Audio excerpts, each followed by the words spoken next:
Hello, everybody. Okay, I have a fun guest today, and she's going to share an amazing story with you about her healing journey. And I've had about probably 2 million people tell me I need to meet you. Not really, but so many people have been like, you have to meet Abby, you have to meet Abby. And she finally came to a reason to stand in Ogden a few months ago. And so we've connected, and I'm like, you need to share your story. So I'm here to share her story with you guys. Actually, she's going to. I'm having stuff going on with this baby. I'm going to be back here, so I'm not distracting. So everybody, this is Abby Stevens. Hello. Listen up to her story. Okay. Okay, I'll be over here if you need. Thanks. Thank you, cute Ashley. Oh my heck, she's the cutest pregnant girl I've ever seen. Okay, so I am excited to be here and to share a little bit of my story with you all.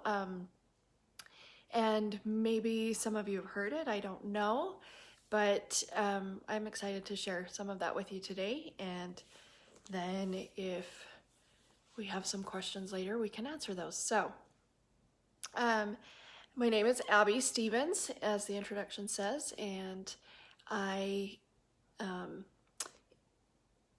live in Kaysville, Utah, just down the road from Ashley, not very far. And I am excited. I'm glad we finally got to meet.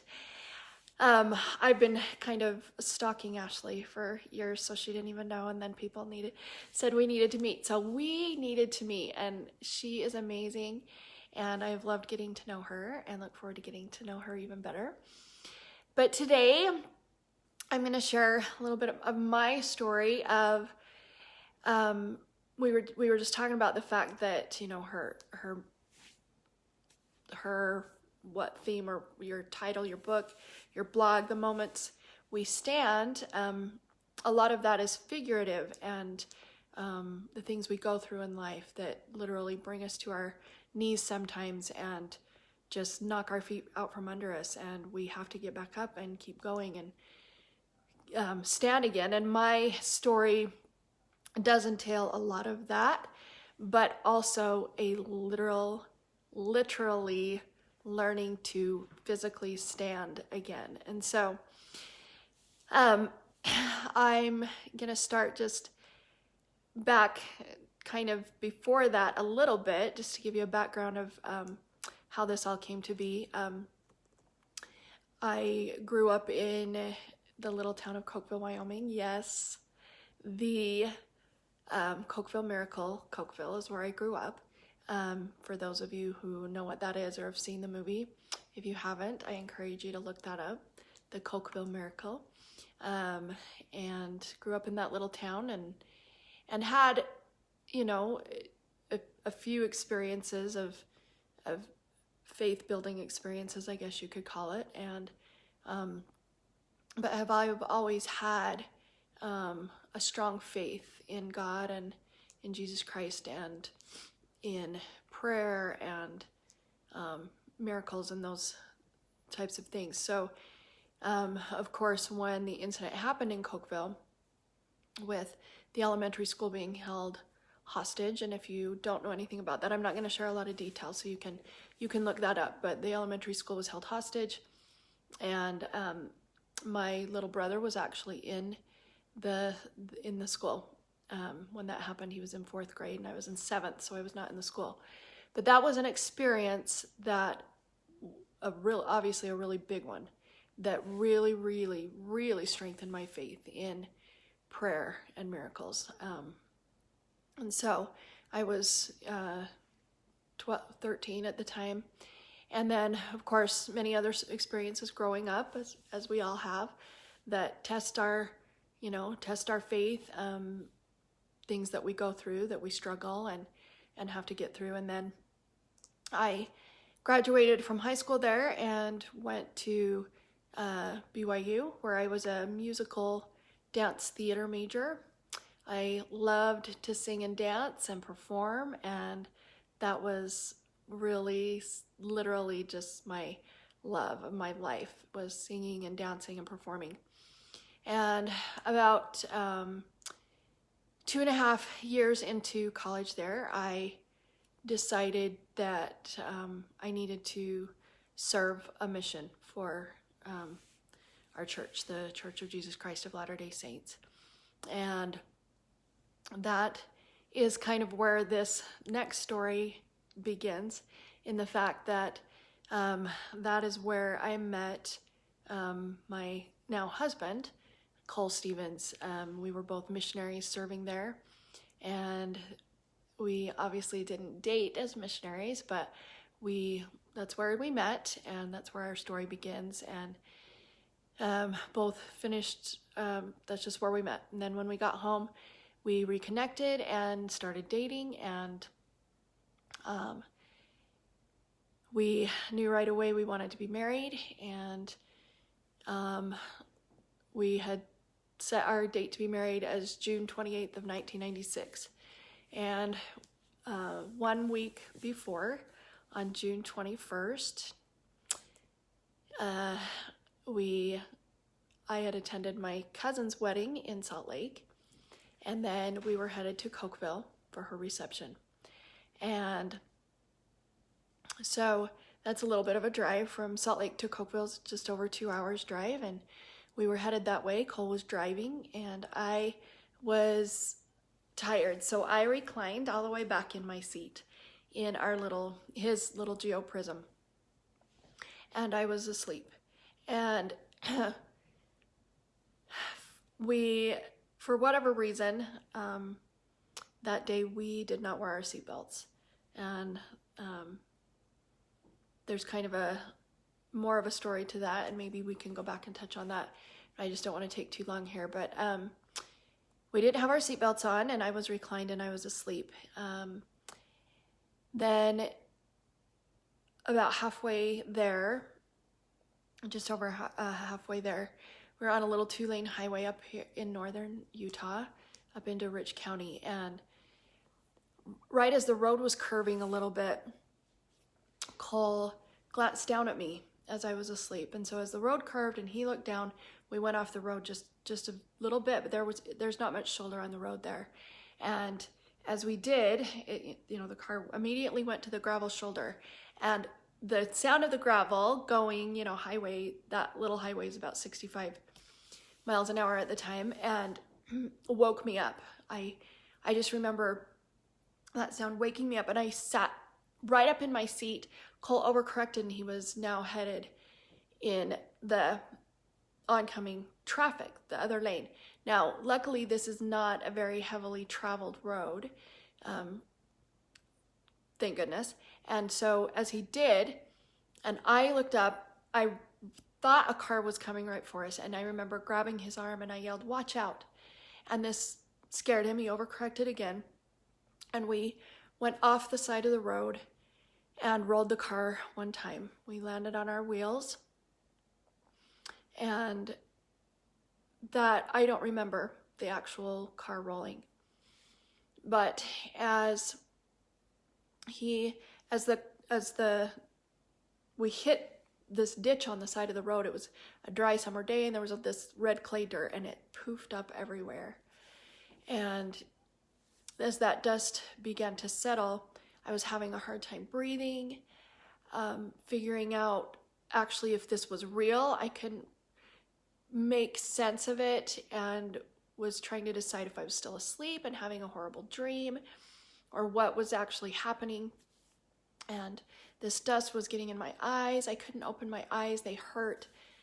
And that dust began to settle, and I could finally make sense of where I was and what was going on, I remember looking down at my feet, and I could see my feet, and they were now in the seat where I had been sitting, and this was bucket seats. And so I could see my feet, and my body was laid between the bucket seats with my head in the back seat behind the driver's side. And as I looked at my feet, I could see that I could see them, but I couldn't feel them, and I couldn't move them. And like I said, I was having a hard time breathing, and I thought it was just because of all this dust in the air. And I was scared. I couldn't move. I couldn't feel. And I could hear Cole calling my name. And with all that dust, now, luckily, another miracle of this, he was still in his seat. He did not fly out of his seat at all. And he said as that dust settled, he could see my feet over there. So he got out and he came to the back door behind the driver's side, and he opened the door and he kneeled down by my head and held on to me. And I remember just looking up into his face and into his eyes. And I said, "Tell me this is a dream." And he said, "No, this is real." And I said, "Then pray." And he began to pray for help. And we were both obviously very frightened and worried. And the first help arrived on the scene just shortly. And my recollection of the timing is, I was kind of in and out of it. So first help came. They happened to have a cell phone, which we did not have, obviously, in 1996 when this happened. Not a lot of people had cell phones, but they happened to have one. And they called for help, and the first medical help arrived on the scene about 15 minutes later. And to kind of make a long story short, I am in the process of writing a book right now. So a lot of these details, if you want more details, will be coming out in my book, hopefully soon. I don't know.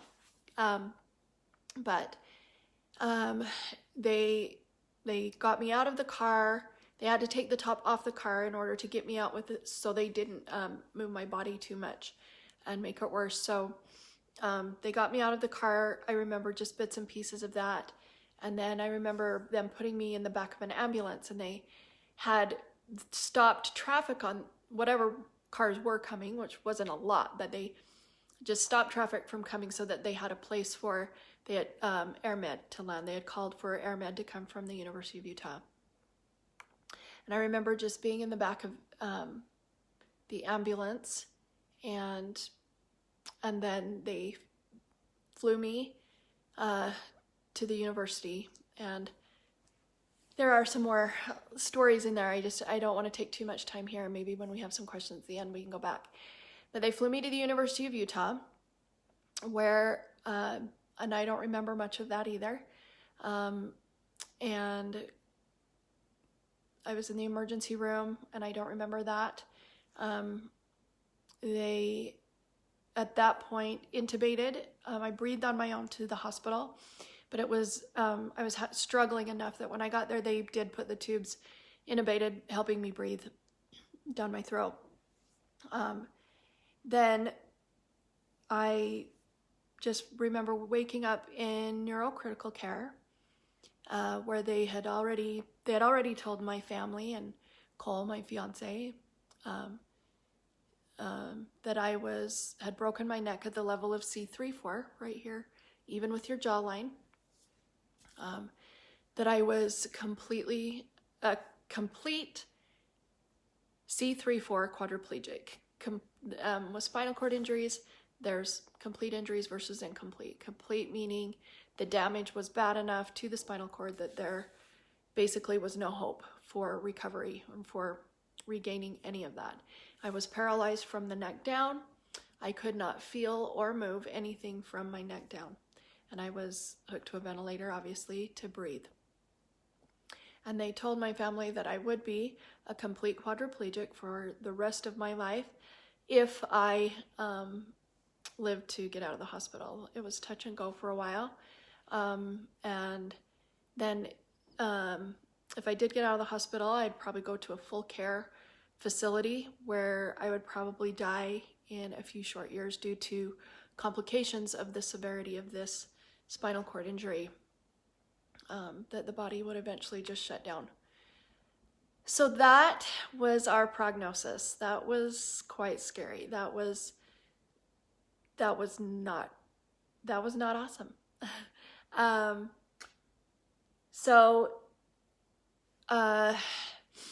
I just remember when I woke up in critical care, and they told me this prognosis. Sorry, I'm just Of course, I was shocked and I was worried. And I say afraid, but not in the sense that it took away my faith. Fear and faith cannot coexist to a point, and that's true. I was afraid of, I had fear, I was fearful, but not, like I said, that it took away my faith. I just knew, and I had peace, and I had comfort from the Spirit that I was going to be okay. And to me, that meant that I was going to walk again. And so that is all I really thought about. They eventually did a first surgery in a few days. First they put me in traction, which means it's not the halo that you see, the full halo that sits on a chest plate kind of thing. It's just they had put screws in the side of my head with this kind of horseshoe shaped thing over the top with a rope. That is traction. That the rope went up over the top of the bed and had 45 pounds of weight that was pulling my neck back into alignment. So basically what had happened is my third vertebrae was shoved off the fourth. And so they had to pull that back into alignment. I know that sounds horrible. Maybe I'm giving a little TMI. I hope nobody's queasy. And so I was in this traction, and they had to pull that back into alignment before they could do surgery. And then they did a surgery, and I have this cool little scar right here that shows where they did that surgery, and they fused my neck together. And so it's really strong right there. And then at that point, they took the tubes out of my mouth and put them into my neck here, where I have this other really cool scar. That's my trach scar. And so that I had my mouth free to try to communicate. With tubes in your mouth, by the way, the only way you can communicate is I had to blink. They would ask me questions, and I had to blink once for yes and two for no. That is frustrating, by the way, for someone, especially for someone like me, who really likes to talk and let people know how they feel about things. So when I was struggling and having issues, they had to just basically ask questions to figure out what I needed. Or they also had an alphabet board, this little board with the alphabet on it, and would point one letter at a time, and I would blink once for yes until I could spell out what I wanted. So that was totally crazy, frustrating as well. So anyway, they did that surgery, put that trach in, then I could mouth the words, which is better, but some people cannot read lips. So I joke a lot about the fact that in medical school, they should have Lip Reading 101 as one of the required classes for medical people. But no, and that's not a complaint. I had amazing people taking care of me. Just some that could not read my lips, and that's okay, because my mom and my fiance, who is now my husband, could always tell what I needed. So anyway, so that's where I was. I was completely paralyzed from the neck down, was never supposed to walk, never supposed to breathe on my own again. And I just knew, again, I had peace, that everything would be okay, that I was going to be okay, and that I would walk again. And I told everybody that came into my room, doctors, people, visitors, even though I could only mouth words and I had no voice. When you have a trach, the air doesn't go through your vocal cords, so you can't talk.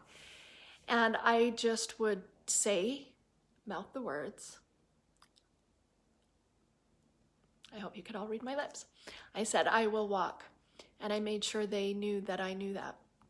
And of course, doctors would just kind of, shrug their shoulders and, okay. They didn't believe me, but I knew.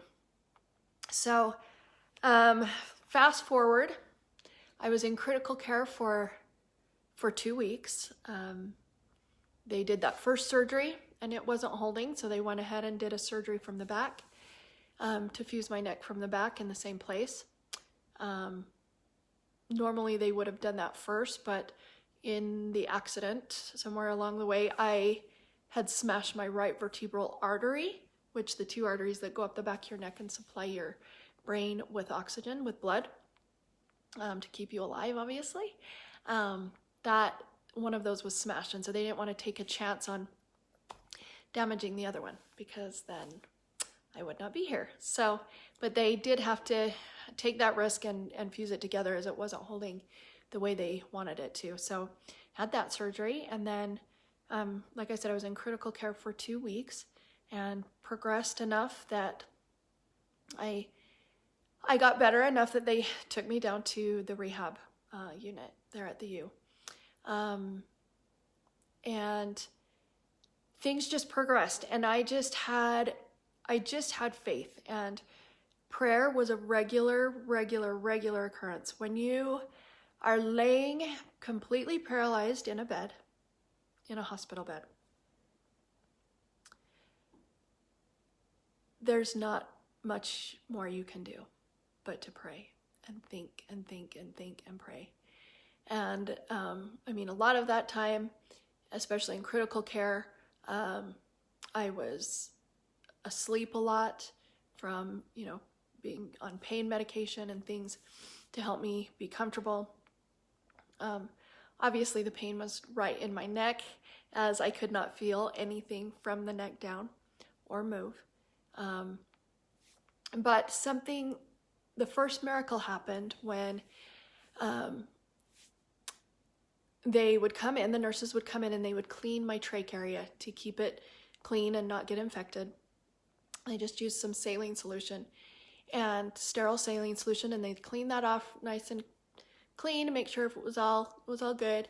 And they did that, and then they left. And one day they had just done that, and I felt this something trickling down my chest right here, just this little trickle.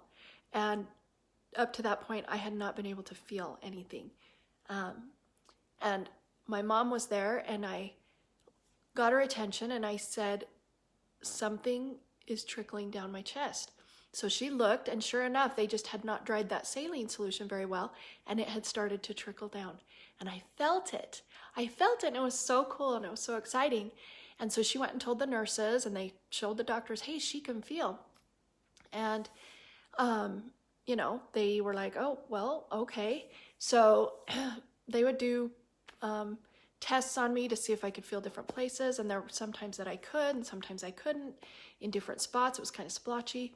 But anyway, so that kind of started things. And then, like I said, they moved me to rehab, and I started getting more and more feeling back, and all of a sudden it hit. And it was actually quite painful. But it was one of those moments where, it's painful, but I was excited. So I was choosing to make this a positive experience. And that's kind of the core of my message when I share this with people is our choices, and how we can turn something horribly traumatic and the struggles and the trials that we have in our lives into positive things. And that is one way that I did that, was just to find the positive in everything. And so as painful as it was, as I was getting my feeling back, it was kind of like, to help you understand how this feels, it's kind of like when your arm goes numb, like you lay on it or you sit on your foot and it goes numb. And then when it comes back, it's that tingly pins and needles feeling. So that's what I felt, but it was like 10 times that, and it was horribly painful. So instead of pins and needles, I describe it as knives and daggers. And so I had this stabbing pain all over my body with this feeling coming back. And because it was nerve pain, medication does not help nerve pain. So they were trying to, give me some meds and things. It just was not helping. And we found that the only thing that helped was for people to rub.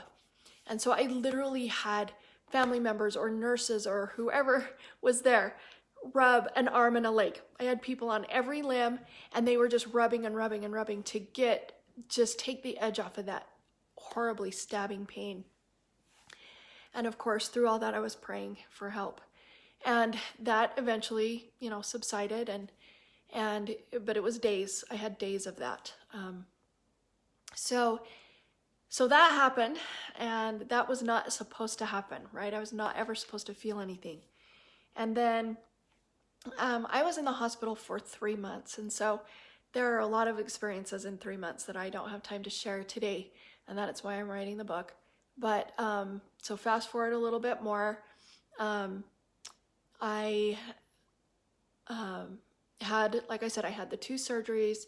I was stabilized, and they would just come and do physical therapy every day, try to keep my muscles flexible and moving, things like that. And I just prayed so much.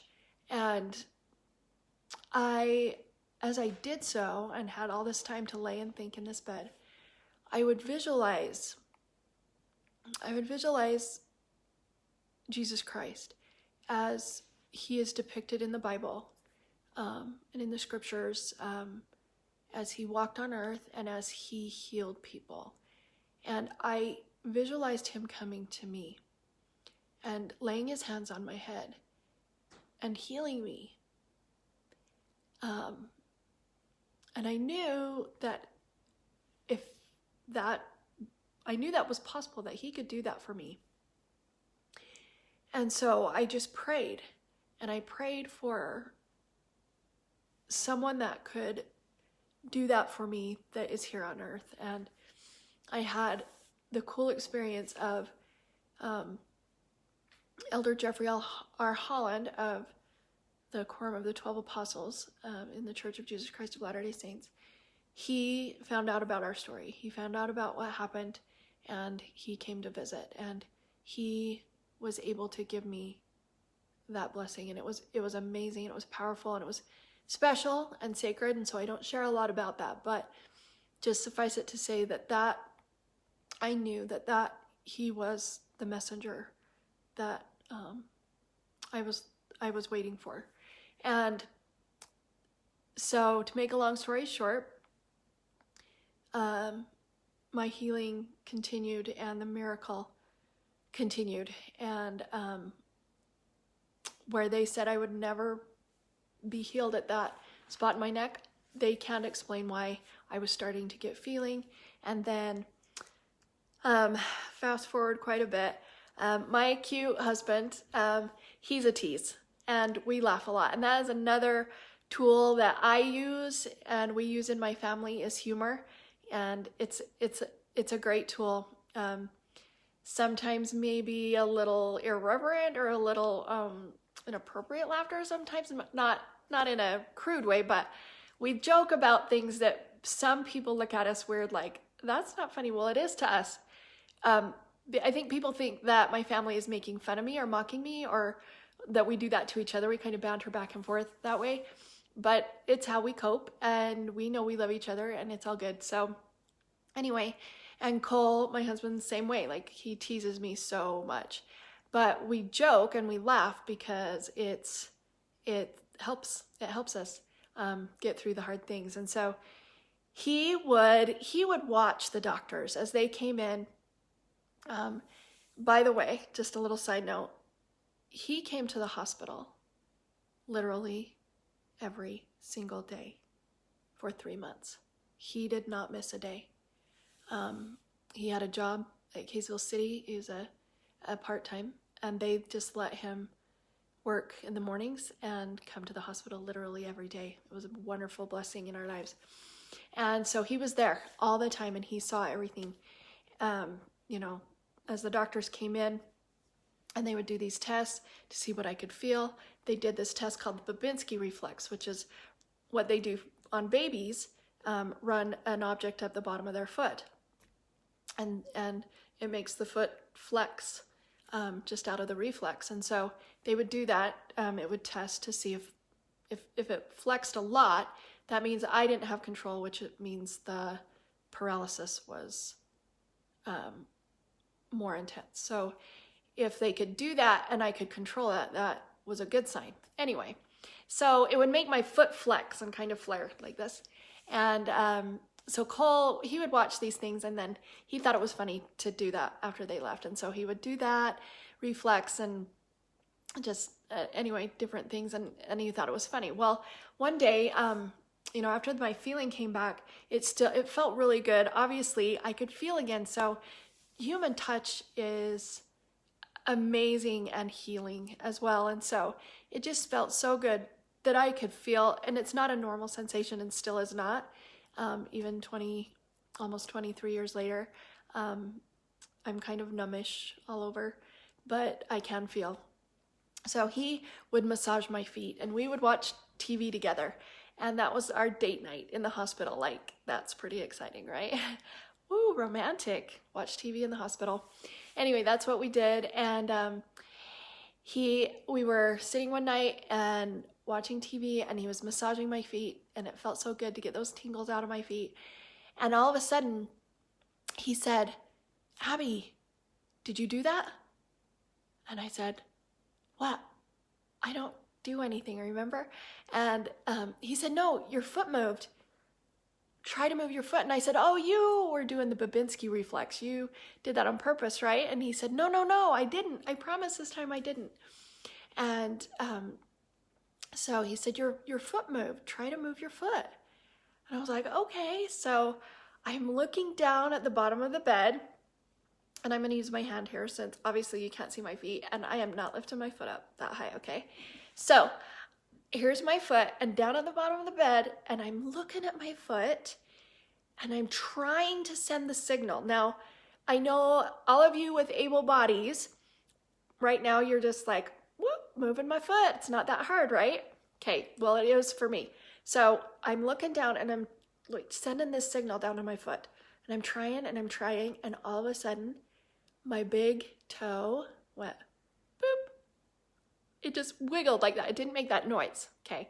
But it boop like that, okay? So it wiggled, and I did it. Like, I did it. It wasn't a reflex or anything. And it was one of those moments where we forgot how to speak English, and it was like, and we were both gibberish and crying, but we understood each other. We're like on the same level of excitement, right? And then I said, wait, and all of a sudden, my whole left foot moved at the ankle. At the ankle, I'm moving my foot. And this was then like seconds later. So we're even more excited. And he's maybe I should go tell the nurses. And I'm saying, yeah, maybe you should. And he goes to leave, and I said, wait. And all of a sudden, I could move my whole left leg at the hip. And I was wiggling my left leg. And I was dancing again in my bed. So I was a dancer, remember? So now I'm dancing again in my bed, and I'm wiggling my leg, and we are just beside ourselves, and we're crying, and we're so excited. And he did run and tell the nurses, and they come in, and they're crying, and everybody's excited. And we were having our miracle, and it was amazing. And so, of course, we called family members and everybody and told them what was happening, and it was just amazing. And such an amazing feeling, and knowing that what I believed was real, and that I was moving, and this body that they said would never move and would never walk and would never dance again, I was proving them wrong. And it wasn't just me, but it was from this miracle from heaven. And so as time went on, it moved up my left side and to my left hand. By the way, in live video, this is confusing. I've done this a few times where I'm describing this to you. This looks like my right hand. It's actually my left, because in live video it's mirrored. So just so you know, I do know my right from left. This is my left. so that the movement continued to move up my left side. I got fine motor skills in this hand before I even got bigger muscles. And if you know anything about spinal cord injury, it will generally, you might heal a little bit and get your shoulders to shrug, and then you might get your bigger muscles like your quads and triceps like this to move, but hardly ever get fine motor. So you might have seen people in wheelchairs who can use their arms and move themselves in their wheelchairs, but their hands are kind of like this. And that is why, because it just moves down that way. Well, I am what my father calls an anomaly.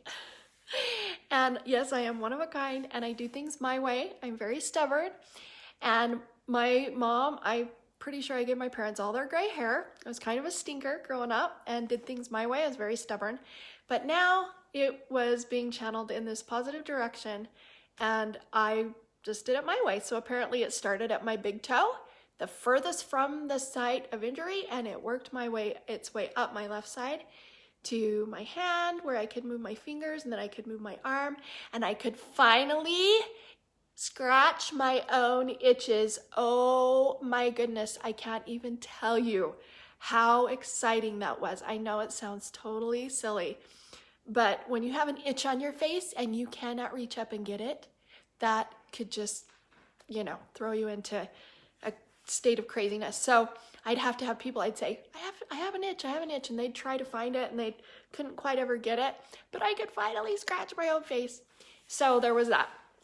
And then time went on, and my right side, when I first moved my left toe, we tried my right, and I could just barely get a little tiny movement.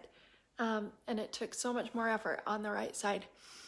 But it did. It moved too, just little bits. And so that's how that happened. And I'll fast forward a little bit more. A week before, so you can imagine 3 months in the hospital, things continued to happen. I was getting better. I had to learn how to sit up without getting dizzy and passing out, because when you lay down constantly, your blood pressure goes low and all of those things. So I had to sit up, and I had to learn to stand, literally stand again. That is that moment that I was referring to earlier, where they would help me stand up in on a standing board and try to keep my balance. And it was hard. It was so hard, mostly because I would get so dizzy and almost pass out. But over time, I could eventually do that to where I could stand, and I was doing physical therapy in the parallel bars, and we were working the muscles. They said, we cannot make anything move. We don't know how she is moving, but whatever she moves, we can strengthen through physical therapy. So one day, it was a week before I was to be released from the hospital. I was standing in the parallel bars with my physical therapist, holding on to me, and I was taking steps with my left leg back and forth, trying to get it stronger. And we did this for a minute, and I said, I'm getting out of the hospital next week, and I have told everybody that I would walk out of the hospital. We have to work on my right leg. She said, okay, so we did, and it was really a struggle. As I was standing there in the parallel bars, I was having a hard time getting it to move. So she went out, and she said, I'll be right back. She went out and got a walker. And we have video of this. If anybody's interested, you can find me here on Facebook, Abby Stevens. Also, Abby Stevens Motivational Speaker is my professional page. On YouTube, under Abby Stevens Speaks, you can find these videos. Okay, so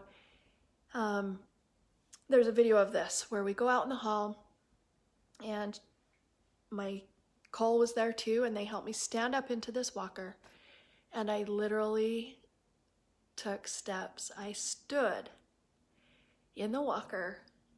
She was on a stool in front of me with wheels, holding onto my waist because I was super wobbly still.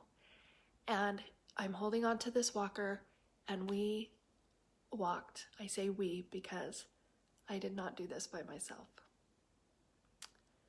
I had earthly angels, and heavenly angels helping me literally put one foot in front of another. And I walked down this hallway. And that is on video. And I did it. And it was through faith.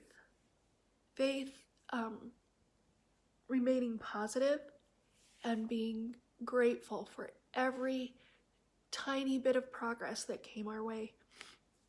And we prayed together every single night and every day for this progress to happen. And so, fast forward, I did the next week, 1 week later, I did walk out of the hospital, still with a little bit of help, but with that walker. And that was the goal, and we did it. We did it together. Now, let's see, fast forward a year, I had to do some physical therapy and get stronger, and we were finally married 11 months and 1 day after the accident. And now we are coming up on our 22nd anniversary next month, and we have 4 children. I have a 19-year-old boy who is serving as a missionary for the church in Chile, in Santiago, and I have a 16-year-old daughter, and I have twins. So I don't know if you've noticed, but I don't use my right arm. I have not lifted that up ever. But it does awesome tricks. See here? Oh, let's see, I can move my pinky, if you can see that, and I can move little tiny bits of my fingers. But anyway, I won't show you the tricks. Maybe another time. So anyway. I think they want to see They want to see my tricks? Uh-huh. Okay. Okay, so we'll see if I can get this up on camera.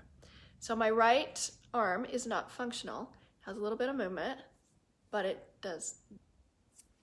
Okay. I might need your help, Ashley. Okay. To hold it up. Oh, here we go. See it? So that's a reflex. I've only made one small child cry, so it's okay. See that? So that's my trick on my right hand. So anyway, okay, so yeah, so here we are, 23 years from the accident, 22 years married, and with twins. I had 4 kids under the age of 4 when they came along, and that was another just miracle, and it's part of our story, and it's where we are, and now they're all teenagers, and I have so many stories along the way, but you tell me if you have any questions. Okay. Okay, yes, I have a few questions. Okay. Stop with that. Twins, you were pregnant with twins? Yes. Okay, so tell us about that. Okay. Even being pregnant in general. Well, okay, so you said you can't 'cause feel. Did you have to get an epidural, or did you just... Because you're pregnant, so this is I know, totally this on is... your mind. I'm curious This about is totally this. on your mind. And it's my twin's Okay. birthday today. Oh, it is? Yeah. Oh, fine. Yeah, and our twins are like almost the same age. Yeah. Yeah. So, okay, yeah. So with all of my pregnancies, from the start, we didn't know how my body would react to all of that. I knew I would have children. I knew I would have children from a couple of experiences I had. But my oldest 2, I carried just fine. I never quite got to term, but close enough that they were fine. And so with the twins, I do have to tell you the funny story of finding out it was twins, okay? Do you want to hear that one? Okay. So my youngest, so my son was 3.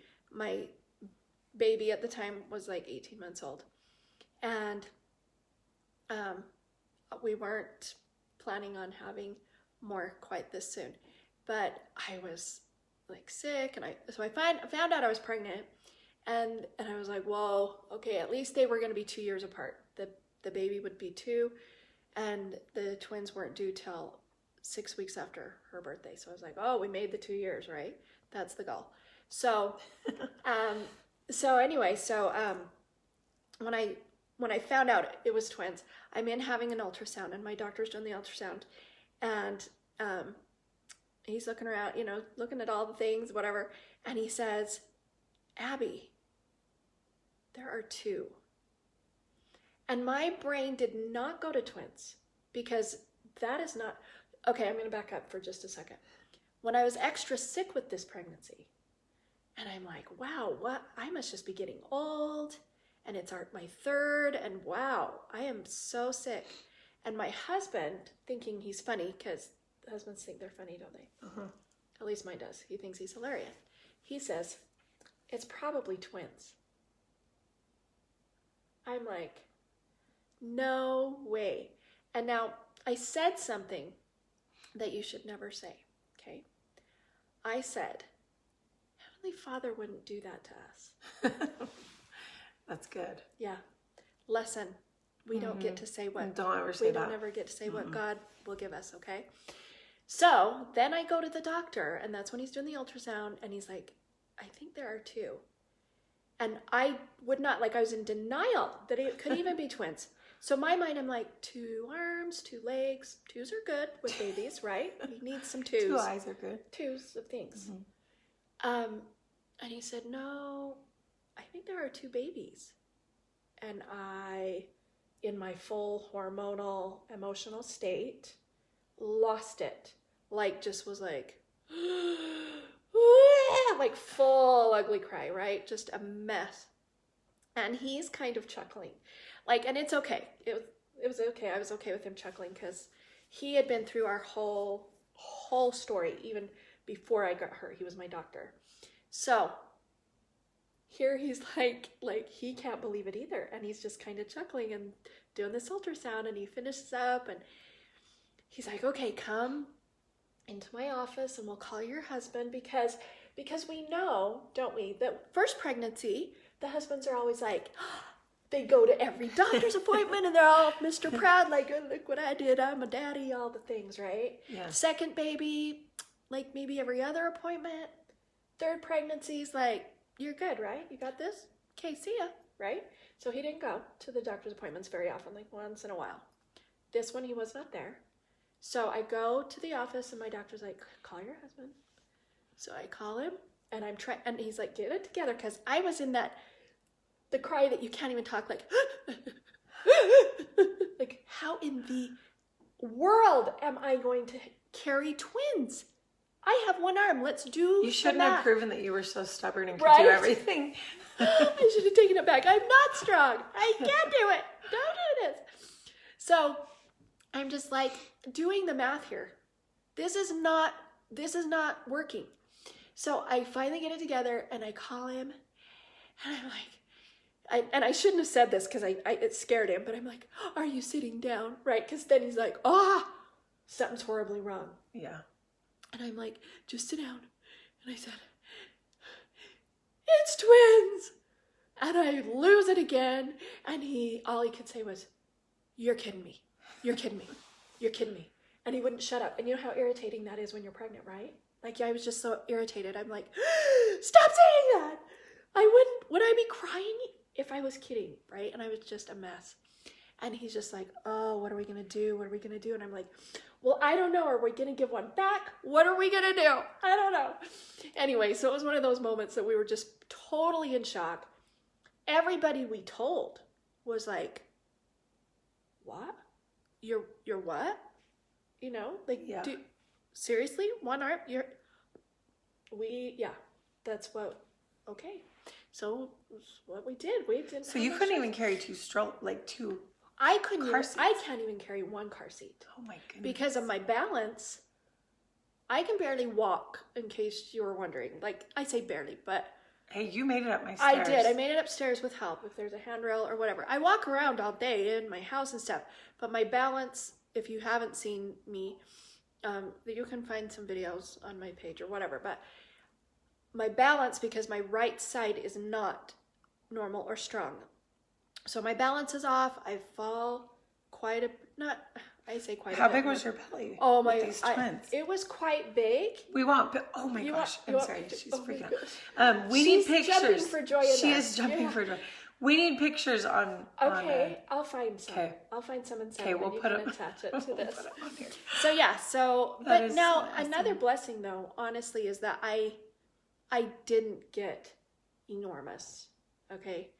Because I couldn't have even moved. I would have been wheelchair bound or like bed bound. But right.